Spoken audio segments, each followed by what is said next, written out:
Well, hello, and welcome to another edition of Vanquishing Villains on JC Lee MD. I'm your host, Jonathan Jahali, a quadruple board certified child and adolescent psychiatrist.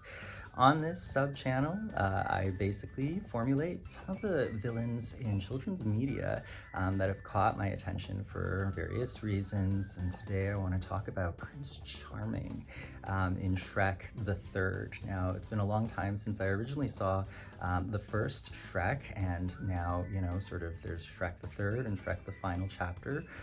But as I was watching Shrek the Third with my toddler, I was really struck by Prince Charming and his particularly narcissistic mode of being. As you'll see, many people within the film, comment on his exquisite bone structure that appears to be carved by angelic heavenly beings. But the inside of Prince Charming is far uglier than his outward appearance would let on. Like most narcissists, Prince Charming is very much about the image and about power and control and controlling the narrative. Here is this, sort of slighted individual who believes he's entitled to the throne, and he decides to sort of put on a mock trial or a play, literally, during which he will destroy Shrek, his intended sort of competitor. And of course, Shrek, as we all know, is a lovable ogre who doesn't have the outward accoutrements of being attractive or sort of kingly, and Prince Charming, of course, believes that he possesses all of those traits. One of the characteristics of narcissists is that they really do believe, their own sort of delusions of grandeur. They really do believe that they are exquisitely, beautiful, powerful, wise, endowed. And in many cases, people actually, fall over themselves to support these delusions of grandeur. But those of us in the know, we see beneath the mask, beneath the persona, beyond the artifice of, the play and what goes on.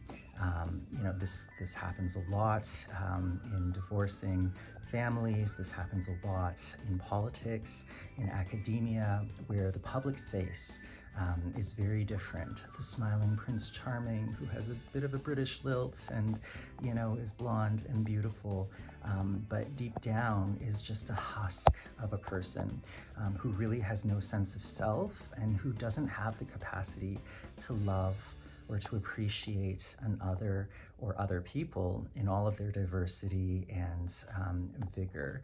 And so it is really sad, of course, that Prince Charming does eventually get confronted with reality as his, theatrics and hysterics get unmasked.